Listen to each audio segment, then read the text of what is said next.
I want to reflect with you some this morning on the constellation of relationships that you see developing throughout the book of Acts. That constellation is really clear here in chapter 18. And I want to note that throughout Acts and throughout the New Testament, we really never see discipleship, following Jesus, as a solo mission.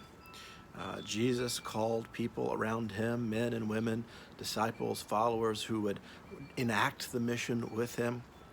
In Acts, we see companions like Paul and Barnabas, and Paul and Silas. And then here, when Paul comes alongside Priscilla and Aquila, and they work together and teach together, and they even make tents together. I mean, they really share in the intimacy of life together for a good long period of time.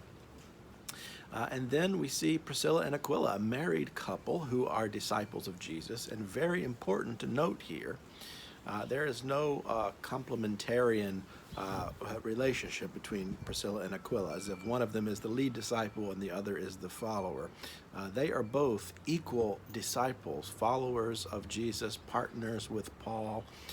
They are clearly equals in discipleship here in this text. And then Priscilla and Aquila meet Apollos, who will become a teacher, who is already a follower of the ways of Jesus, and they become sort of mentors or teachers to him in this passage. All of these relationships call to mind a question I would like you to spend some time today thinking about. Who is in your constellation of relationship that is helping you in your pathway of being a follower of Jesus, a disciple of Jesus, someone who is enacting the mission and message of Jesus in your life? They might be intimate partners like Priscilla and Aquila. They might be people that you've come alongside on the journey, folks like earlier in the text, Lydia, who is a great benefactor of the church, begins a cell of the church in her own home, who have helped you in your path of ministry. They might be folks like Apollos, who come along and you mentor them in their life of discipleship, or folks like Priscilla and Aquila, who come along and mentor you in your life of discipleship. So spend some time this morning thinking about those relationships prayerfully and appreciatively, but don't just think about the ones that have been. Think about the ones that could be.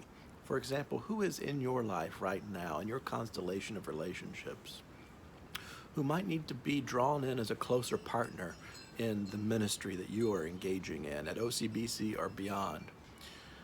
Who is it in your life who you need to say, I'd love to be mentored by you in some specific aspect of my Christian life?